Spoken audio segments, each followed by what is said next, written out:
Indonesia Angkatan 2025 kelas Indralaya. Yang saya hormati Ibu Ernalida SPD, MHum PhD, dan Ibu Kholidatul Nuzula SPD MPD. Pada kesempatan kali ini saya akan menjelaskan materi mengenai hijrah, yaitu perubahan menuju kebaikan. Nah, secara sederhana, hijrah ini merupakan perubahan perilaku dari yang kurang baik menuju ke perilakuan yang lebih baik. Nah, kemudian hijrah ini bukanlah sesuatu hal yang sulit untuk dilakukan. Jadi, hijrah ini adalah proses atau tahap perubahan sedikit demi sedikit dari hari demi hari. Baiklah, kita langsung saja ke materi yang pertama, yaitu mengenai pengertian hijrah. Nah, pengertian hijrah secara bahasa, hijrah itu artinya berpindah tempat ke tempat lainnya atau meninggalkan. Nah, ada dua macam hijrah menurut Azani Sabil Jazuli, yaitu hijrah fisik dan hijrah maknawi. Yang pertama, hijrah fisik. Hijrah fisik ini artinya fisik atau raga kita itu berpindah tempat dari suatu tempat ke tempat yang lainnya. Nah, jadi hijrah fisik ini bukan cuma sekedar pindah tempat saja, tapi pindah nilai, pindah upaya untuk menjaga iman agar mencari lingkungan yang lebih baik untuk berkembang. Nah, contoh dari hijrah fisik yang terkenal dalam Islam ini adalah hijrahnya Nabi Muhammad SAW bersama para sahabatnya dari Mekah ke Madinah. Kemudian hijrah maknawi. Nah, hijrah maknawi ini artinya perubahan sikap atau perilaku kita, seperti kita meninggalkan kebiasaan buruk dengan menggantinya dengan menuju kebiasaan yang lebih baik, seperti kita yang tadinya suka menunda-nunda waktu jadi lebih produktif, kita yang tadinya kurang beribadah menjadi lebih banyak beribadah. Jadi hijrah itu lebih luas. Jadi hijrah itu bukan cuma sekedar kita berpindah tempat, tapi juga berpindah nilai, moral, sikap, dan gaya hidup yang lebih baik lagi. Baik, selanjutnya, kenapa hijrah itu penting? Nah, hijrah itu penting karena yang pertama itu tanda kesadaran diri. Ketika kita ingin berniat untuk berhijrah, artinya kita itu sadar bahwa diri kita ini masih perlu perbaikan, masih perlu untuk berbenah diri. Jadi ini juga adalah salah satu langkah pertama atau langkah awal dalam menuju kedewasaan dalam berpikir. Kemudian membentuk karakter seperti disiplin, sabar, dan jujur. Nah, membentuk karakter ini ialah proses dari hijrah tadi, seperti yang saya sebutkan tadi, seperti yang menunda-nunda menjadi lebih menghargai waktu, seperti yang suka mengeluh jadi lebih bersyukur. Lalu yang ketiga, memberi pengaruh positif bagi lingkungan. Nah, hijrah ini juga tidak berpengaruh pada lingkungan juga, bukan hanya ke diri kita sendiri.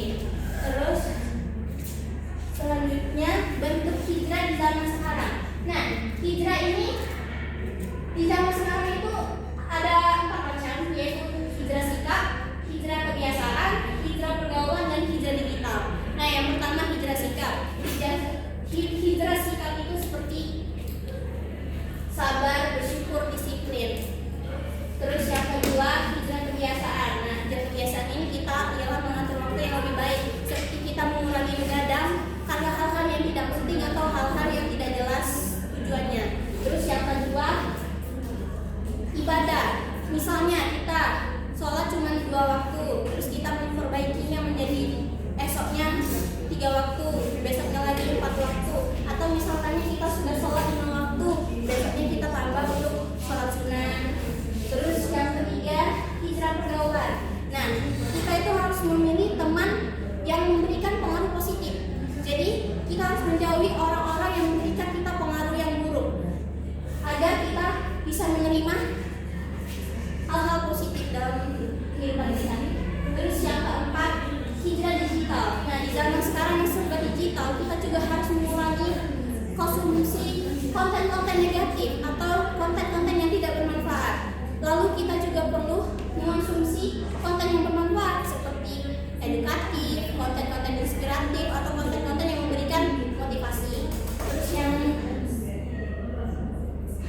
selanjutnya, tantangan dalam hijrah. Nah,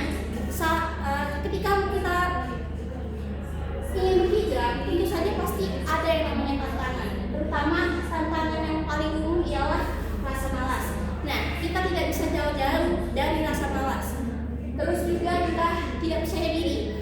Tidak percaya diri ini maksudnya kita tidak yakin kalau kita itu mampu berubah buat jadi lebih baik. Terus yang ketiga, pengaruh lingkungan. Nah, ketika kita berdiri di lingkungan yang tidak sehat atau tidak baik, yang memberikan pengaruh yang negatif, kita akan sulit bertahan untuk hijrah. Kita akan sulit bertahan untuk melakukan hal-hal yang baik di tengah lingkungan yang buruk itu. Terus menurut Azami 2019, proses hijrah itu penuh dengan ujian. Jadi ketika kita dihadapi dengan berbagai macam ujian, artinya kita itu adalah tanda bahwa seseorang sedang bergerak menuju kebaikan. Yang terakhir, cara menjaga konsistensi dalam berhijrah. Nah, yang pertama itu kita harus mulai dari langkah kecil. Nah, langkah kecil ini dimulai dari niat hati kita yang paling dalam. Bagaimana cara kita ingin berhijrah itu tadi. Terus juga kita harus menentukan tujuan jelas. Ataukah kita ingin memperbaiki ibadah, ataukah kita ingin lebih produktif atau sebagai macamnya. Terus juga kita harus mencari lingkungan yang positif dan mengevaluasi diri. Lalu tidak lupa berdoa, karena hati kita itu sulit untuk diteguhkan. Jadi kita harus berdoa kepada Allah supaya hati kita diteguhkan. Jadi kesimpulannya, hijrah itu bukanlah tentang menjadi sempurna, tetapi tahap bagaimana kita menjadi lebih baik dari hari yang kemarin. Semoga kita bisa terus bergerak, berkembang, dan menjadi pribadi yang lebih baik lagi. Itu saja yang dapat saya sampaikan. Saya akhiri. Wassalamualaikum warahmatullahi wabarakatuh.